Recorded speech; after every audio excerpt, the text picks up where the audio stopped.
Ficava lá coladinho nesse tempo, eu pregava na área 4. Eu disse assim, minha pessoa, e mulher disse assim, eu vou pregar em cima da hora. Irmão, se eu tiver livro, eu vou aqui. Porque comigo não tem ideia. Se é para falar de Jesus, é tempo, é fora de tempo, é a todo momento. Amados, sem mais delongas, daqui a pouco ela fez lá da lista da flank. Atos capítulo 4, verso 32 ao 35, que achou, diga amém. Está escrito: e da multidão dos que creram, um só era o sentimento e a maneira de pensar. Ninguém considerava exclusivamente os seus bens que os possuía, mas todos compartilhavam entre si. Tema da festa, T3. Com grande poder, os apóstolos continuavam a pregar, testemunhando da ressurreição do Senhor, e maravilhosa graça estava sobre ele. Grave isso, maravilhosa.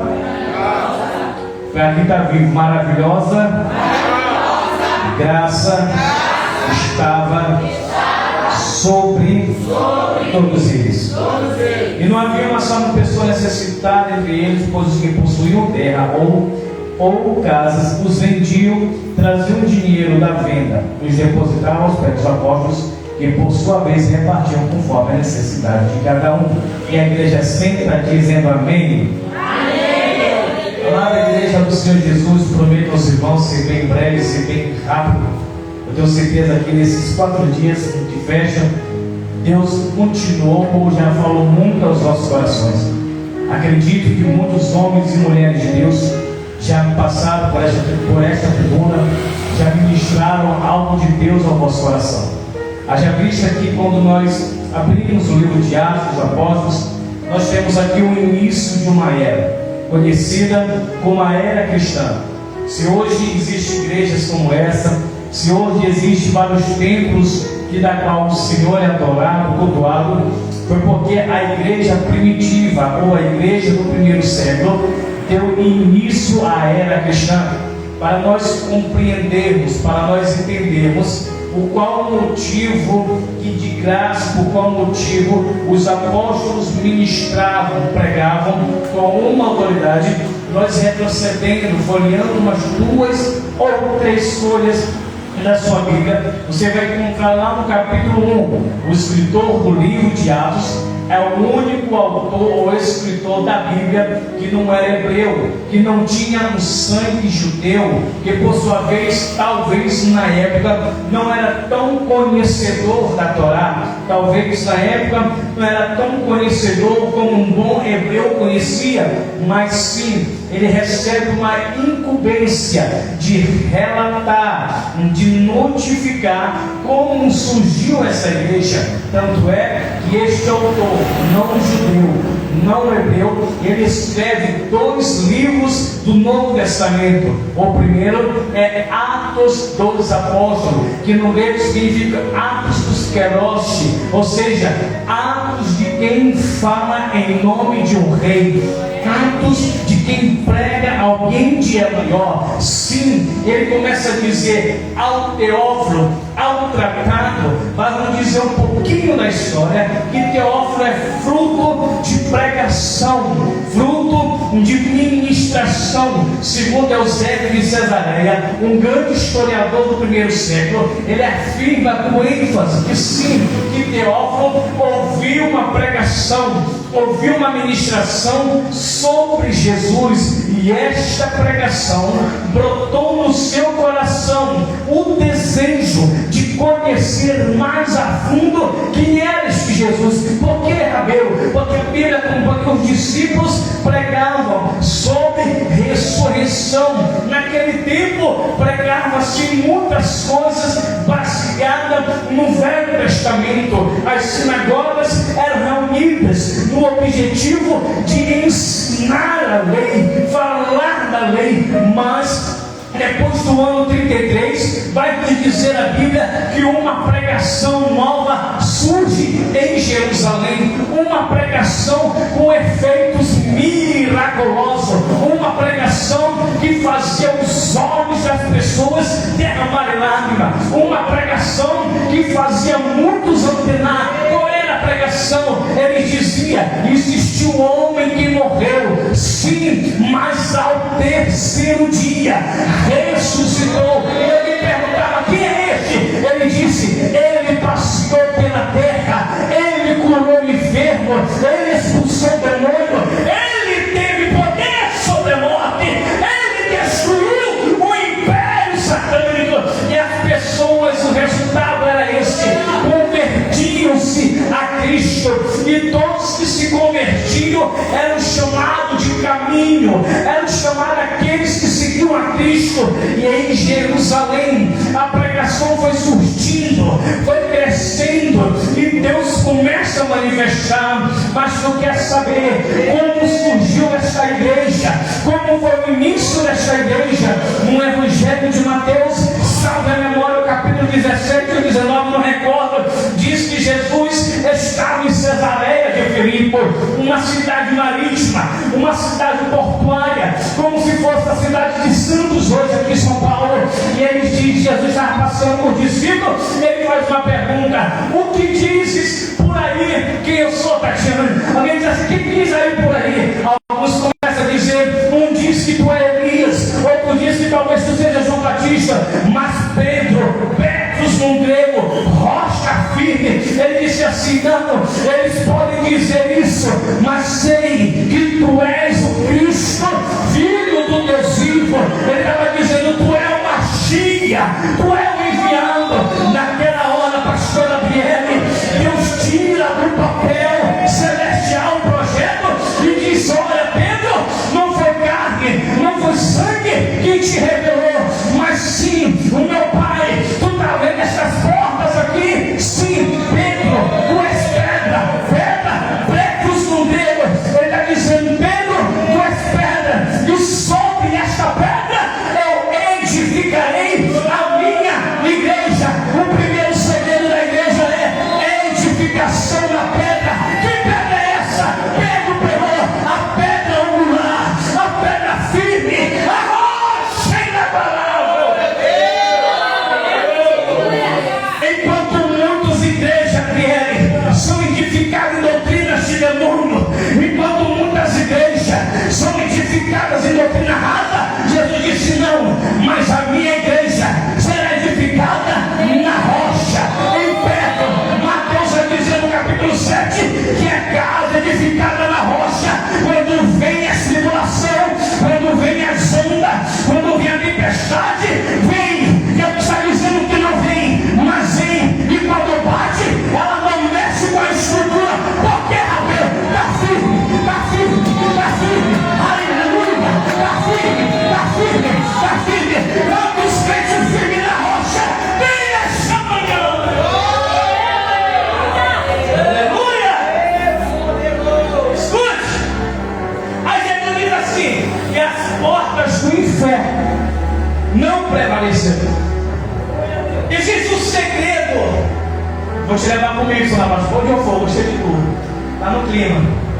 Escute, a palavra do Jesus diz assim: as portas do inferno. Porta, pastor André, fala de defesa. Jesus não está dizendo que o inferno viria. Que é isso, Rabel? Não é heresia. Escute, você bota uma porta na sua casa, Zelina, para se proteger. Aureli, você bota na sua casa porta. A palavra porta no grego significa defesa. Jesus está dizendo assim: Pedro, as defesas do inferno não prevalecerão contra a minha igreja. E prova isso, Rabel. Jesus está dizendo assim: quando a igreja iniciar, ela vai avançar. O inferno vai tentar deter, mas não vai conseguir. Levante a mão e deixa eu profetizar, porque eu estou sentindo Deus aqui. O inferno pode preparar o que for, mas quem vai na frente da igreja é uma China, é um general que nunca perdeu uma batalha sequer. Ali eu vejo o inimigo preocupado, ali eu vejo o inimigo atônito, porque o projeto divino, valor pentecostal, porque o projeto divino que estava no céu veio para a terra.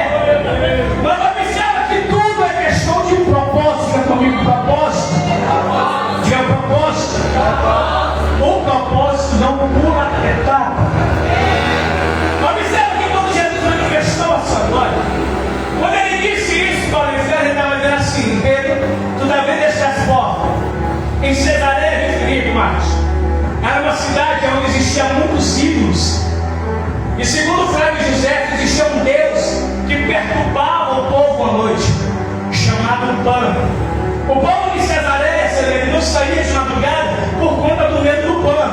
Mas Jesus está dizendo assim: está vendo isso aqui, Pedro? A porta do Deus Pan, a porta de César, nenhuma delas prevalecerão contra a minha igreja. O diabo pode montar a fortaleza do medo, mas a igreja militante que avança, que avança, que avança, que avança, que avança, que avança. Olha, a igreja que avança, é Deus dizendo: eu vou levantar uma igreja para acabar com o medo, para acabar com a idolatria, para acabar com falsas doutrinas de época da atualidade.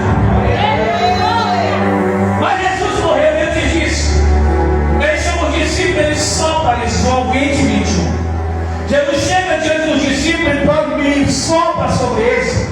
A palavra soprar no grego significa pôr vida dentro. Isso me faz recordar no livro de Gênesis, que quando Deus fez o boneco, estava tudo bonitinho, faltava vida.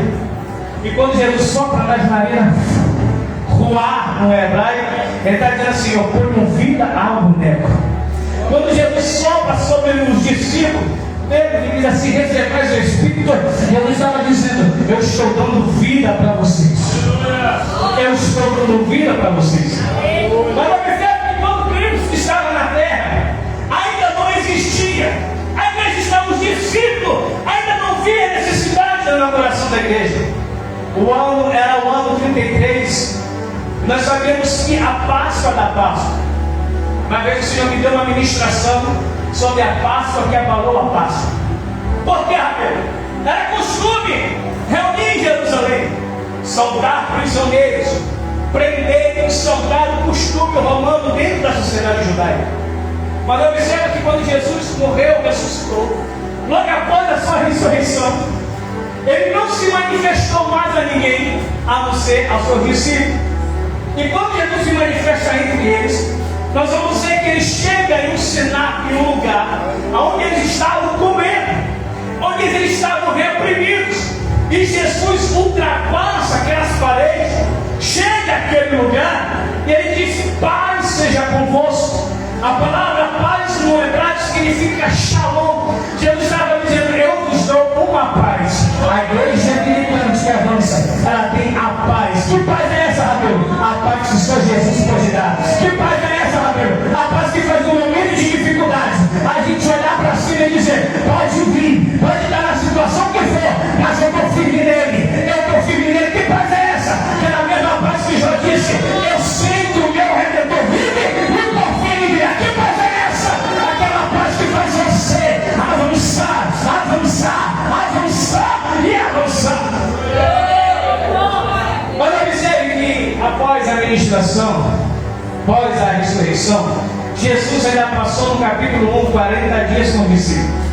E foi um período que é um versículo que passa muito desapercebido. É que Jesus diz assim, na Lucas, essa questão de dizer: e abriu o Senhor o vosso entendimento. Amém, observe isso, que o resultado de Jesus começa a pregar para ele 40 dias ainda junto com eles. E depois dessa Páscoa existia 3 motivos pelo qual o povo se reunia em Jerusalém. A primeira, a festa da Páscoa, no hebraico, Passer.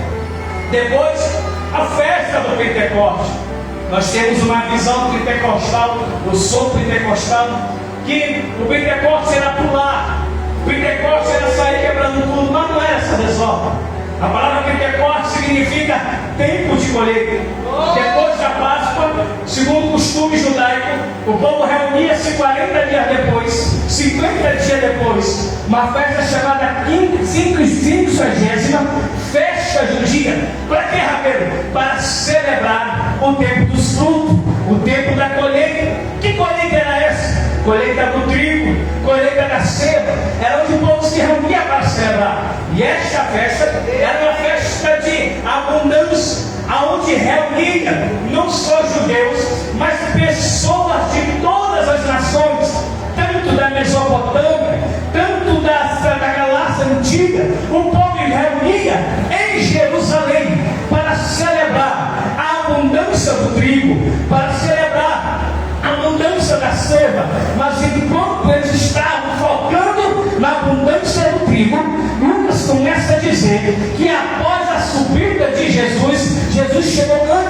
disse, revelou-lhes: ficai em Jerusalém, até que do alto sejais revestidos de poder. Observe que em João 20, 21, o Senhor veste eles, o Senhor capacita eles. Mas o que é revestimento, Rabelo? Se eu tiver só com essa camisa, eu estarei vestido, mas eu estou de paletó. O paletó é revestimento. A palavra revestir no grego é proteção. Quando Jesus disse assim: ficai em Jerusalém, até que do alto sejais protegidos, sejais guardados. Era Jesus dizendo: eu sei que a vida de vocês não vai ser fácil, mas eu vou mandar uma coisa do céu, glória, que não vai ficar só 3 anos na terra. Quem é esse? O João disse: e há de ser que nos últimos dias derramarei do meu espírito sobre toda a carne. Era Jesus dizendo assim: vocês serão a geração de um cumprimento profético. Nós estamos aqui, Guilherme, porque alguém profetizou. Nós estamos aqui porque alguém evangelizou. Quantos é fruto dessa graça? Quantos esta manhã é fruto desse avivamento? Pode adorar, pode adorar, pode adorar, pode adorar, pode adorar, pode adorar. Você está aqui porque Deus se revestiu.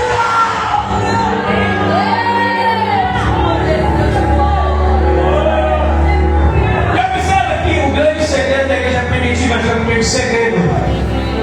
Diga comigo, segredo. É uma palavra simples, chamada oração.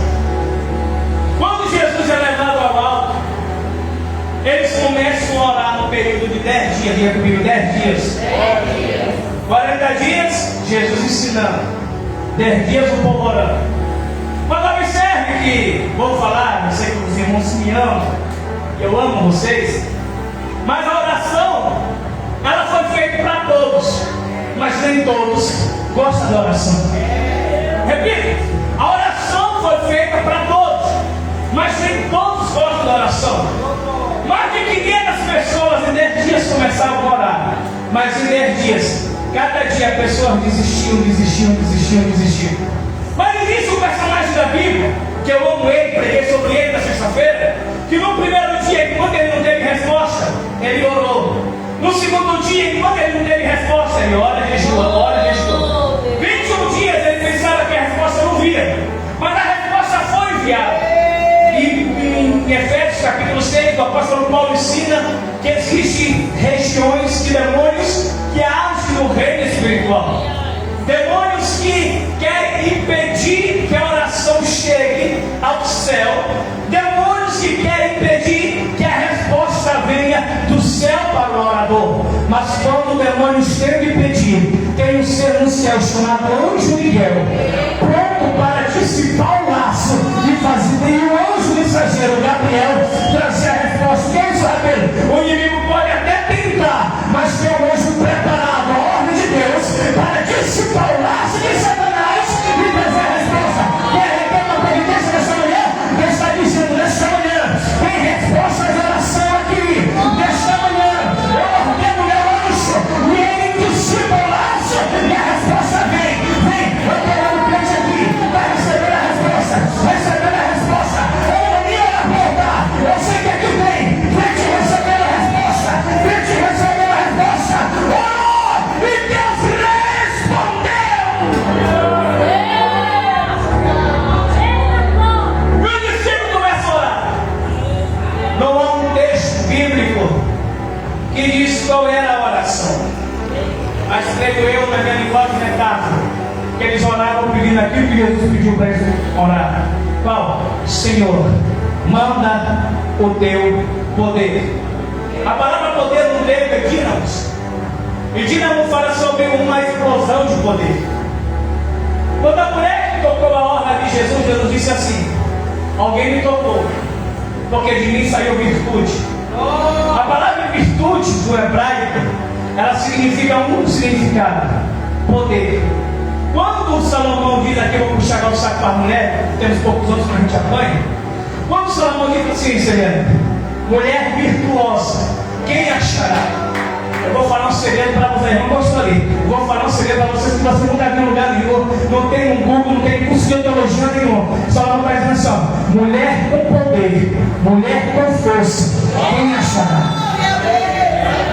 Pastor, deixa eu te falar. Salomão está dizendo assim: cá para nós, tem coisa que mulher aguenta, que homem não aguenta.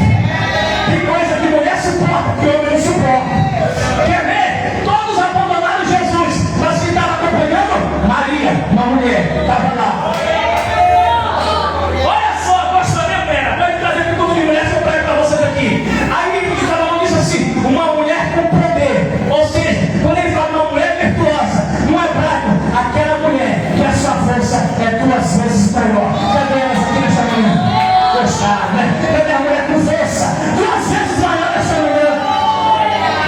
Mas aí, eles obedecem: Senhor, lá poder, Senhor, lá poder. E a Bíblia vai nos dizer que o dia de Pentecostes, e no data de Pentecostes, era costume o povo testemunhar. Diga comigo, testemunhar. Na Páscoa era motivo de recordação. No Pentecostes era motivo de testemunhar. Imagina alguém dizer assim: eu plantei 100 e colhi 1000. Elohim Abeshaná. Deus me deu a prosperidade. Receba aí. Alguém testemunhava, alguém dizia, mas existia um grupo seleto de 120 orando: Senhor, manda teu poder. Senhor, manda teu poder.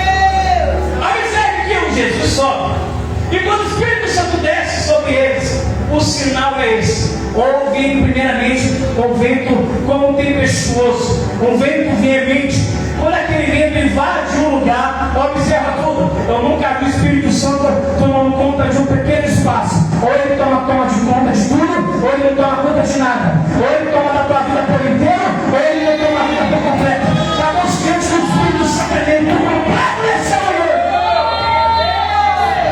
Aí o vento entra veemente e vai para o lugar. Aí eles começam a falar em outras línguas estranhas.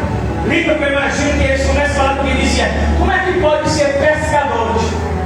A palavra pescadores no grego era uma expressão de ironia. A palavra são estes iletrados significa: quem são estes? Homens reprovados. Olhe para mim, observe que existe um processo judaico chamado Bar Mitzvah. Que é isso, Rabino? Jesus com 12 anos passou por isso. Lembra em Lucas capítulo 2? Ele reúne com aqueles homens que tinham taros, homens que tinham barba branca, que tinham uma mitra na cabeça e uma faixa na cabeça em hebraico: santidade ao Senhor. Eles tinham que mostrar nesses 12 anos um processo baríssimo. Que é isso? Falar sem errar as 613 preceitos mosaico. Imagine, falar já é difícil, falar 2 é difícil. Mas aí, Rabino, quando era reprovado, me permita, Celina, que você é minha amiga, o sacerdote ou o doutor da lei, os escribas, botavam a mão no ombro direito e dizia: tu servirás no serviço da Torá, tu ensinarás, tu serás muito útil. Mas se errasse uma vírgula, repito, se uma vírgula errasse, sacerdote, escriba, fariseu, botava a mão no ombro esquerdo, Saliane, e dizia: tu vai ter que trabalhar, tu não vai servir para nada, tu vai viver do campo, aí tu vai viver da pesca. Aí Jesus chega com 12 anos e diz que você já reprovaram muita gente, né? Você já amaldiçoaram muita gente, mas aqueles homens ficaram perplexos, porque João disse: no início era o verbo, ele é a lei, ele é a palavra, ele é a sabedoria. Jesus é um som teológico para aqueles homens. Aí diz: está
línguas estranhas.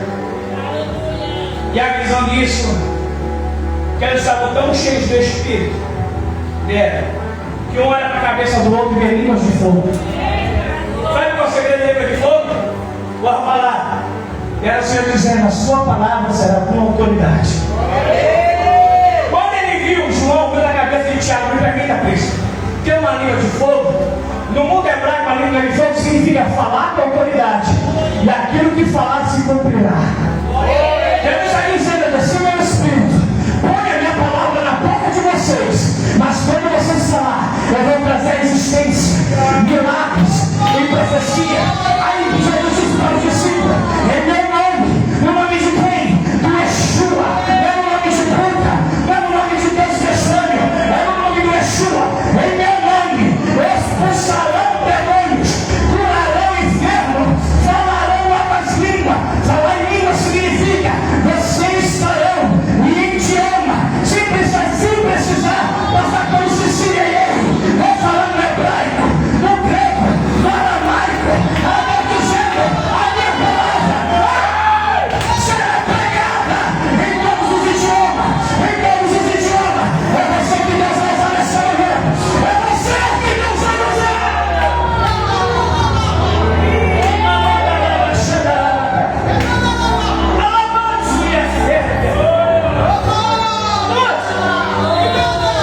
Aí eles começam a pregar. Eles estão pregando. Aí todo mundo fica atônito. Diga comigo, atônitos. Diga comigo, atônitos. A palavra atônito significa: estou vendo, mas não estou acreditando. A palavra atônito no hebraico significa: vejo, mas não acredito. Né? Quando Jesus disse assim, como Tomé chegou: eu só vou acreditar quando eu olhar os cravos na sua mão, ele ficou atônito. Por isso que Jesus disse assim: olha, escute, Tomé, não basta somente ver, para crer. Creia, depois veja. Aí todo mundo está olhando. Não era aqueles homens reprovados por escriba? Capítulo 3, vou chegar no 4. Não era aqueles homens reprovados pelos saduceus? Que autoridade é essa? Eu estou ouvindo a minha língua hebraica, estou ouvindo a minha língua latina, estou ouvindo o lance hebreus, idioma que não existe mais, mas existe na época. Estou ouvindo o grego. Aí Pedro, lembra de Pedro? Quem está me ouvindo, diga amém. Pedro, quando está pregando, ele disse assim: tomai vós.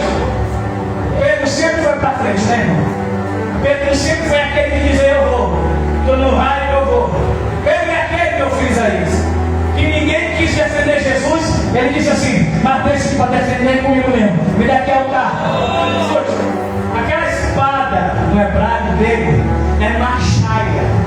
Machaia, pelo amor de Deus. Quem podia usar espada naquele tempo era só soldado romano. Se Pedro tivesse uma espada romana, ele já teria sido preso há muito tempo, porque por morte legal de arma. Ele tinha uma machaia. Machaia no hebraico significa um pequeno objeto que toca. Podia ser um pedaço de cerâmica, podia ser mesmo uma lâmina que ele tinha no tempo, porque Pedro era acostumado a abrir barriga de peixe, meu irmão. Abrir rapidinho, cortar, era com Pedro mesmo. E quando ele corta a orelha do sacerdote, que Lucas, do soldado, que Lucas não fala o nome, mas João detura ele e diz que é ele, que ele corta a orelha. Eu já vi muita gente dizer, príncipe, que ele fez assim e desviou. Não, a palavra cortar no grego significa um corte que vem de cima para baixo. Ele sabia que para ser sacerdote tinha que não ter nenhum defeito, nem os testículos podiam ser defeituosos, nem sarolho podia ser, nem cabelo torto podia ser, nem a sobrancelha torta podia ser. Aí quando Pedro pega a machaia para cortar, ele está dizendo assim: eu vou acabar com o teu sonho, já que tu está aprendendo meu mestre. Aí Jesus diz assim: Pedro, guarda a tua machaia, porque eu não te chamei para destruir sonho de ninguém. Eu estou te chamando para dar vida. A igreja vai falar. A igreja não foi chamada, Senhor, para matar sonho de ninguém. A igreja foi chamada para dar vida, para dizer: conta comigo, faz a obra comigo, sonha comigo.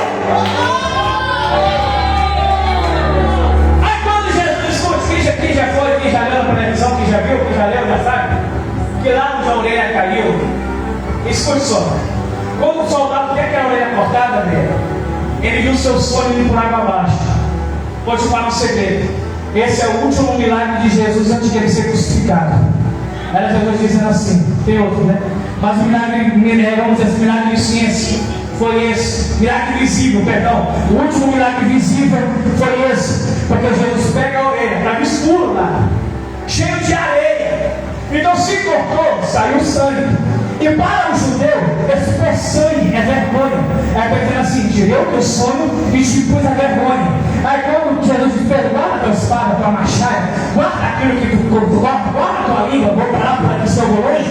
Ele disse assim, ele pega a orelha e põe no lugar. Jesus simplesmente, Marcos, não coloca somente a orelha no lugar. Quando ele coloca a orelha, ele restaura a audição daquele soldado. Entendeu, né? Quando ele bota a orelha no lugar, ele põe no lugar. Ele diz assim, se depender de mim, o seu sonho vai ser frustrado. Se depender de mim, eu boto tudo no devido lugar nesta manhã. Aí no capítulo 3, lá Pedro pregando. Pedro, aquele que negou Jesus, aquele que quando ouviu o galo cantar, pelo amor de Deus, gente, não pregaram nem fazendo cocorocó. A expressão galo cantar, no tempo de festividade, os judeus eram muito movimento. Então a tropa de guarda romana, naquele tempo alguém gritava, troquem forma. Não é de hoje, viu minha filha? Não é de hoje, é do mundo grego-romano. Troquem forma. Mas quem ia gritar, se não tinha ninguém para, não tinha microfone como esse. Então o que ele fazia? Pegava uma trombeta, e esse soldado era chamado de galo.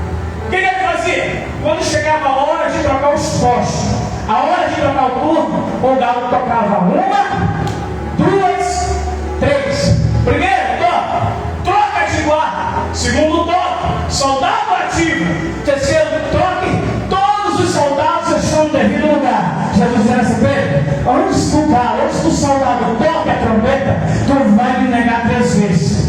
Mas observa que Pedro não fica preso a isso. Aquele Pedro que negou Jesus, ele soube reconhecer, ele voltou, pediu perdão, passou pelo processo. Deixa eu te falar uma coisa, as coisas negativas da tua vida não vai impedir de você concluir o teu ministério, a promessa, aquilo que Deus determinou. Aí eles começam a pregar. Aí quando está no capítulo 2, Pedro começa a pregar dizendo, sabe o que aconteceu aqui? Foi cumprimento de profecia. Mas alguém pergunta, como é que ele sabia se ele não tinha acesso a Torá? Ele não poderia ter acesso a Torá, mas ele tinha acesso ao verbo. Pegou a visão? Pegou a visão? Pedro não tinha acesso a Torá, missionária, minha amiga pastora, mas ele tinha acesso ao verbo, acesso à palavra. Muitos não podem ter um curso de teologia, mas tem acesso àquele que dá sabedoria. Muitos podem não ter acesso a uma hermenêutica hebraica, mas tem acesso àquele que é bilíngue, que se chama Espírito Santo, que se chama Deus, o dono da sabedoria. Pedro dá um sermão comigo. Ele recita a salva, ele aperta no lugar. E o resultado, Rabelo? 3.000 almas. Já comigo 3.000 almas se convertem. A palavra se converter no grego significa mudar de direção, mudar de caminho. Ela dizendo, a partir de hoje, eu saio da mentira do judaísmo e vou para a crença do cristianismo dos cristãos, que na época era chamado de caminho. Mas no capítulo 3, que é ligado ao capítulo 4, Pedro e João, lembra de Joãozinho? Eles resolvem ir ao templo orar. Aqui eu entendo, pastor Adriano, que antes de receber o Espírito Santo, Pedro e João estão em oração. Depois que recebem o Espírito Santo, eles continuam em oração. Mas eu tenho uma certa amiga, amiguíssima, oh Deus, misericórdia, que ela diz assim, eu oro muito. O dia que eu não orar, meu Deus, sabe quanto que eu oro? Eu digo, irmão, e falar que ora muito não significa ser melhor que ninguém. Ao falar que ora muito, significa que nós somos totalmente dependentes dele. Até Jesus, de manhã, de tarde pregava, de noite ele orava. Quarta vigia, Jesus orava todos os dias, 4 horas de relógio, brincando de madrugada. Mas Jesus era Deus. Agora corpo de homem, mas também 100% de Deus. Era ele mostrando que a natureza humana, você tem que orar, orar, orar, orar, orar, orar, orar, orar e orar. Sim, Pedro diz assim, João, recebemos o Espírito. Sim, temos o dinamos, temos um poder em dose dupla. Temos tudo isso, temos. Mas vamos continuar orando? Vamos. Onde nós vamos? Vamos ao tempo. Vamos orar. João e Pedro não imaginavam que estava falando ele. Lucas começa a dizer, em uma das portas, existem 12 portas, e uma das portas chamada Formosa, porta de acesso a visitante, tem tudo a ver com o capítulo 4, já vou encerrar, tem tudo a ver com o capítulo 4, porque quando eles estão subindo ao templo para orar, eles vão orar. Orar é falar, orar é suplicar, orar é pedir, orar é agradecer. Não sabemos o motivo que eles foram ao templo, mas sabemos que eles foram orar. Mas quando eles estão subindo, pastora Débora, Pedro e João olham aqui na porta do templo, ou seja, na porta formosa, tinha um posto, e esse posto era colocado lá todos os dias. Para quê, Rabelo? Para pedir esmola. Mas para ele estar lá, ele tinha que ter uma autorização romana. Quem está me ouvindo, diga amém. Amém. E qual era a autorização romana, Rabelo? Cego, deficiente, pessoas que viviam à mercê da sociedade. Eles tinham uma capa, aquela mesma capa que Bartimeu tinha, aquela mesma capa que o leproso tinha. Todos aqueles que tinham doenças, que não tinham cura, tinham uma capa. E quando ele estava ali, ele tinha uma obrigação. Qual? Dá uma esmola. O dinheiro da época era prata, ouro, drenário, moeda de César, moeda de honra de César. Quantos soldados, quantos levitas, quantos sacerdotes, quantos judeus, quantos hebreus não passaram pela escada ali, pediram para Deus? Quantos homens ele não deve ter orado, me dá uma esmola? E alguém dizia, vai trabalhar, mas não dá uma esmola. Ele dizia que está aí porque foi amaldiçoado. Porque lembra, sem ter uma deficiência física, no mundo antigo, era ser amaldiçoado por Deus. E alguém que olhava para ele, dizia, tu está aí porque Deus te amaldiçoou. Mas quando Pedro e João estão subindo, eles fazem a diferença. Porque imagino eu, Rabelo, imagina assim, que Pedro e João, quando está subindo aquele templo, ele está assim, se Jesus estivesse aqui, o que será que ele ia fazer? Vamos muito orar, nós vamos orar. Mas se Jesus estivesse aqui, ou ele iria dizer, perdoados são meus pecados, ou ele ia dizer, pega o teu leito e anda. Ou talvez ele ia dizer, vá, se levanta, mergulha no tanque de Siloé. Ele disse assim, Pedro, João, sim, tu lembra de quê? Que Jesus nos deu poder e autoridade para curar enfermo? Sim, vamos pôr em prática. Sabe que a igreja militante, a igreja que quer se dar uma desgraça, ela põe em prática os dons que Deus deu. Qual foi o dom que Deus te deu? O dom de cura, o dom de profetizar, o dom de você libertar os oprimidos, o dom de escrever isso nessa manhã. Vamos chamar para lá e exaltar ele nessa graça.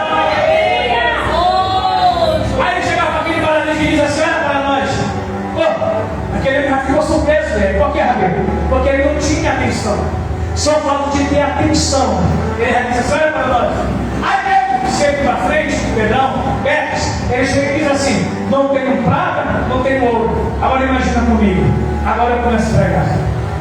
Quando eu falo isso na igreja, minha rapaz está falando para mim. Quando eu falo assim, não tenho prata, não tenho ouro. Ele estava dizendo assim, aí eu imagino o paralítico. Se não é prata, se não é ouro, o que é mais importante do que a prata ou ouro? Não está tudo, vem comigo aqui, fonte, Rabelo, história judaica. Escute só, quando ele diz assim, não tem prata, não tem ouro, imagina, tu está precisando de uma casa. Aí chega alguém e diz assim, olha para mim, eu não tenho uma casa para te dar. Diz assim, mas o que eu tenho? Opa, é mais importante do que o ouro? Tem uma visão, profeta? É mais importante do que a prata. Aí ele disse assim, não tenho prata, não tenho ouro. Isso aí que tu está querendo, o ladrão rouba, a ferrugem destrói. Mas o que eu tenho é incorruptível. Ladrão rouba. O que eu tenho, isso eu te dou. Em nome de Jesus Nazareno, levante e anda. Qual é o objetivo? A igreja que pensa abundante de graça. Ela tem algo que é mais importante do que o ouro. Ela tem algo que é mais importante do que a prata. Ela tem Jesus, Jesus, Jesus, Jesus.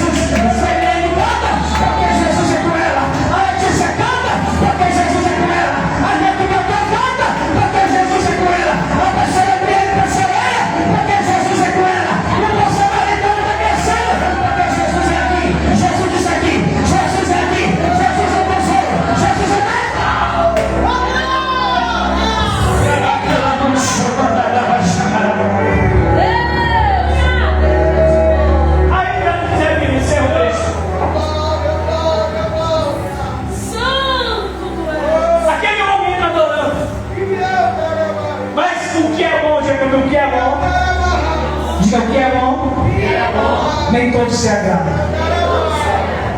Observa que aproximadamente alguns anos antes, talvez 1 a 2 anos, aqueles discípulos receberam uma notícia que percorria na Judéia, em Belém, Jerusalém, em todas as cidades vizinhas, que Jesus teve o seu corpo roubado, que ele estava morto, que os discípulos roubaram o seu corpo, para dizer que foi ressuscitado. E aqueles homens que patrocinaram isso, saduceus, Anás, Caifás, o sumo sacerdote, o príncipe judaico da época, Anás, Caifás, Alexandre, homens que sabiam que Jesus era enviado, mas não queriam crer. Me prova, Nicodemo disse que fazia parte dessa seita deles, e disse assim: bem sabemos que tu és enviado de Deus, porque ninguém pode fazer o que tu faz se Deus não for com ele. Eles sabiam, mas não queriam acreditar. Eles sabiam, mas não queriam crer, porque eles poderiam muito bem pregar para todo mundo e dizer: este que opera milagre é o enviado da profecia de Isaías, é ele que vai libertar os oprimidos. Mas não, eles andavam com Jesus no meio da multidão para querer matar, para querer dizer que ele não pode comer com o pecador, ele não pode se aproximar de leproso, ele não pode fazer isso. Mas Jesus disse: eu vim para que tenham vida e tenham com abundância. E quando aqueles homens sabem da notícia da cura, ele disse assim: em nome de quem fizeste isso?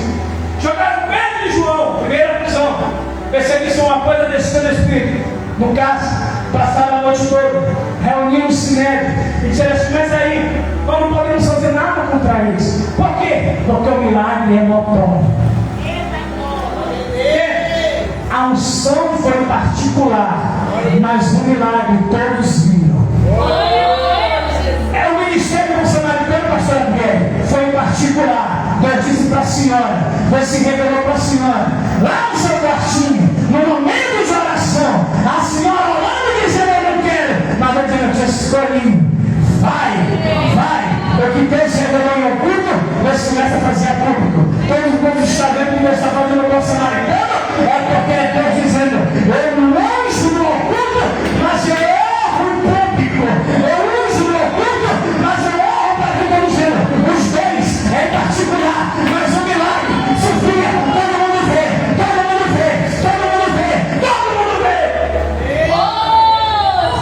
Aí, deu 5 minutos para entregar meu filho meio-dia. Quando entregaram para ele, disseram assim: seguinte, a gente não pode fazer nada contra vocês. Capítulo 4, verso 28, partido 12, perdão. Mas eu vou dizer para vocês uma coisa bem aqui. Escute. Em nome de quem vocês fizeram isso? Aí a Bíblia vai dizer que o Espírito Santo enche Pedro novamente. Por que eu estou dizendo isso? Todas as vezes que tu for pregar, que tu for cantar, o Espírito Santo vai tomar a frente. Porque quando tu prega de si mesmo, nada acontece. Quando tu canta de ti mesmo, nada acontece. Mas quando o Espírito Santo toma a frente. Qual é o lugar do Espírito Santo na nossa vida? Na frente. Qual é o lugar no ministério do samaritano? Na frente. Qual é o lugar no meio da igreja? Na frente.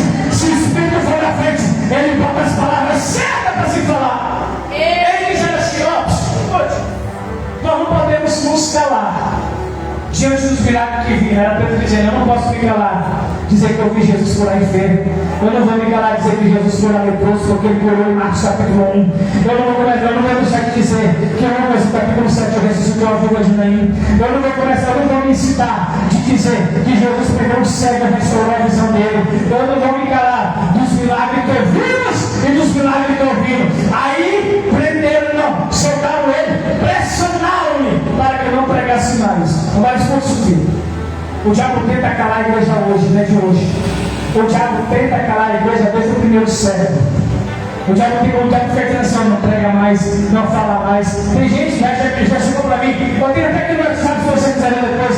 Tem gente que fala assim: tu não prega assim por quê? Tu prega igual ao menino para você pregar para o meu filho, com 8 anos de idade. Eu falei: enquanto o Espírito for na minha frente, eu vou pregar como ele quer, eu vou falar o que ele quer, porque eu não subo na tribuna para falar babujeira, teologia. Não, eu subo aqui, é para pregar isso aqui, a Bíblia, os milagres estão aqui, a unção está aqui, a fonte está aqui na Bíblia.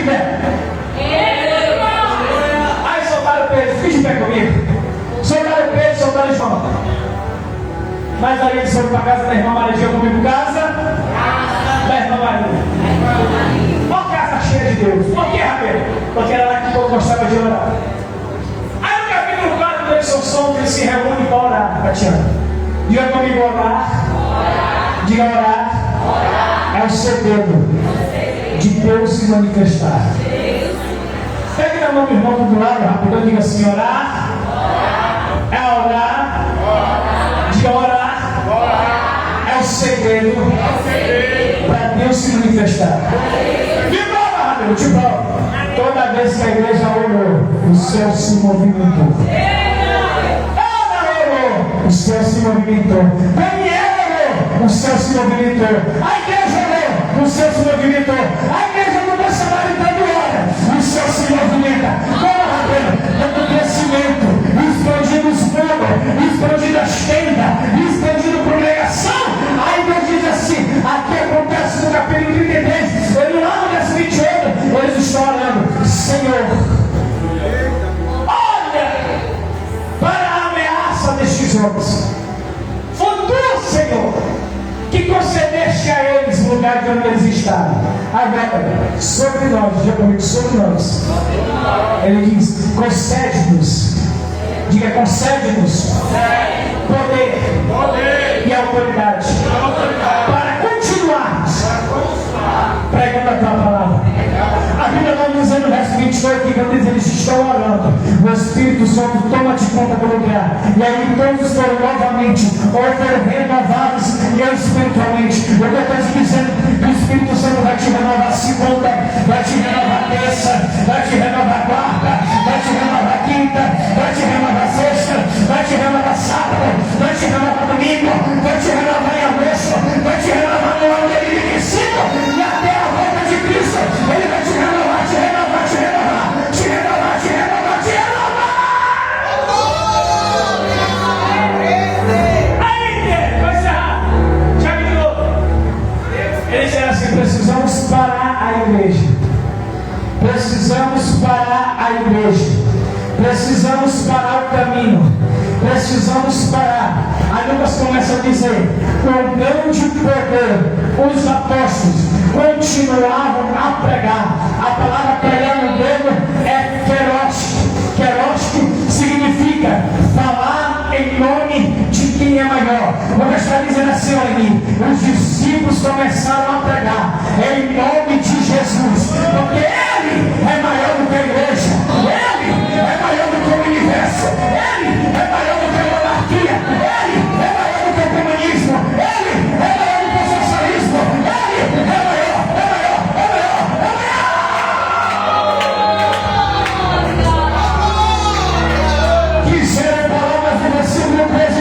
Diz assim: e eles pregavam em abundante graça, com poder, ou seja, o keroski, ele fala em nome de quem é maior.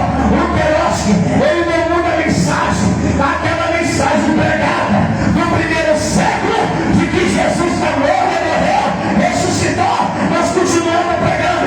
Ele está vivo, e está aqui nesta manhã, curando, renovando, recebeu o livramento agora, recebeu o retorno de Deus agora. Porque hoje Deus trouxe você para dar poder.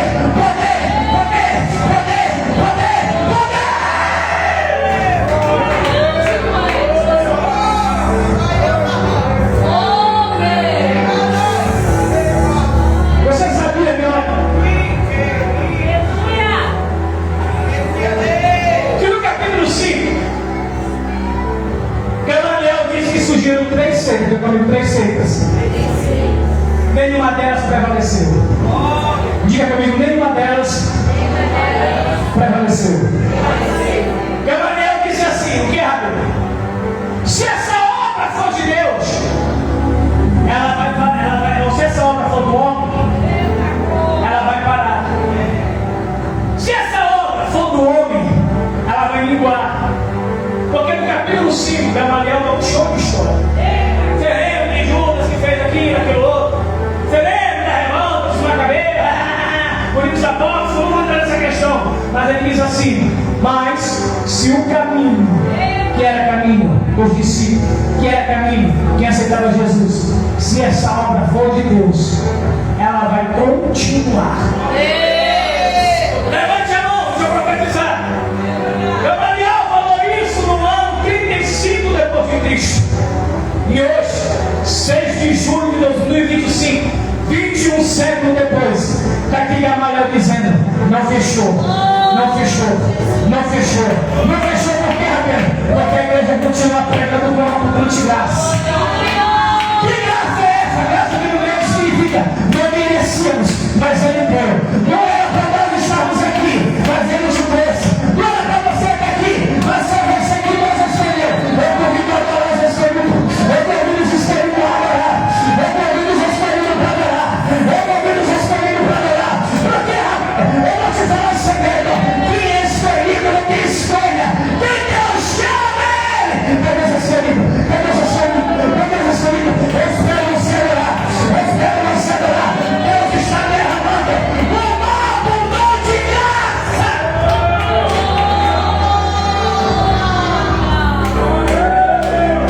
Deus está derramando uma abundante graça. Agora para encerrar, chega aqui hoje para mim. Essa é a última da cereja, a última. Diga uma boa notícia. Quem gosta de boa notícia? Diga amém. É de hoje que o inimigo tenta barrar os escolhidos. Tá vendo?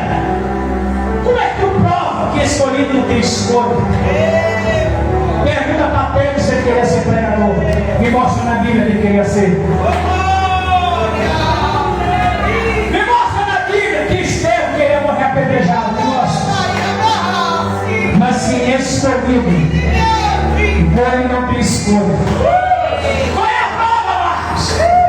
Quem disse que mostra na Bíblia que Saulo queria ser pregador? Saulo queria matar crente, irmão. Me mostra na Bíblia. Ah, ele dizia, não. Sabe o que autorizou a morte de Estevão? Foi Marcos. A palavra consentir no grego significa eu fiz porque ele mandou. Quando apedrejaram Estevão, que pegaram a capa, jogaram nos pés dele, disseram assim: daqui, Saulo, eu fiz o que tu mandou fazer. Aí, Jesus, olha só, eu estou aqui uma professora, vai para entender melhor do que eu. O que é crítica textual? Aquilo que tu olha e começa a imaginar. Tu vai sempre ver Jesus, Deus. Eu vi Deus assentado no trono, eu vi Deus assentado no trono, eu vi Deus assentado no trono. Mas dia de Estevão, ele vê Jesus em pé no trono. Você estava pensando como é que a gente vai falar isso aí, esse samaritano vai explodir aí. Porque quando a questão de Estevão começou a pregar, deu aquele show teológico, ele disse assim: eu escrevi os céus abertos no Filho do Homem. Em pé! Era Jesus que disse: seja bem-vindo, meu primeiro mártir. Eu não deixei de sentir pedrada. Sabe o que Estevão me ensina? Que quem é cheio do Espírito Santo, ele não importa a pedrada. Quando as pedradas vêm, tem céu aberto para ti. Ah, quando vem as caminhas, o céu está aberto. Quando vem as provas, o céu está aberto. Cadê os crentes que não são abertos aqui? Cadê os crentes que não são abertos aqui? Espero você ver ele nessa manhã. Jeremias diz assim: como flecha, ele foi o flecheiro, e eu fui o alvo da sua flecha. Escute, entre tantos que Deus poderia derramar essa abundante graça, Deus escolheu você. Muitos queriam receber essa abundante graça, mas Deus escolheu você. Deus escolheu você. Deus escolheu você. Foi você que escolheu. Qual é o espírito abundante? A palavra abundante não veio para mim. Agora para dar aquele chantilly, né? O último toque do bolo. Porque a palavra abundante significa assim: transportar aquilo que tu tem em excesso. Quando eles falam assim, eles viviam em abundante graça, eles viviam em um excesso. Que excesso, Rabino? Vou falar. Não é excesso de fofoca, não é excesso de disse-me-disse, não é excesso de internet, não é excesso de livros. Eles viviam um excesso de graça. E a partir dessa manhã, nós vamos viver em um excesso de poder, em um excesso de graça, porque porque você foi flechado pelo flecheiro que se chama Deus, que olhou e disse: eu escolhi eu escolhi em mim, eu escolhi o pastor Adriane, eu escolhi Marcos, eu escolhi o pastor Arcano, eu escolhi Letícia, eu escolhi todos que estão aqui. Para quê? Para derramar poder, abundância vai faltar. Não sempre que alguém te olhar, vai dizer: está cheio. Que abundância é essa? Quando ele vai dizer: é de graça, é de graça, é de graça, é de graça, é de graça, é de graça, é de graça, é de graça.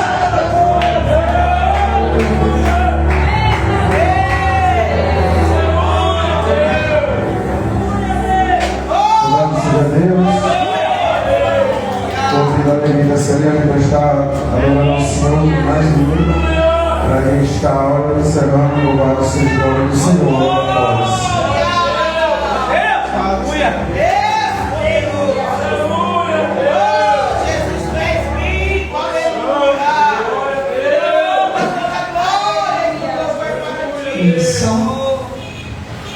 Meu Deus.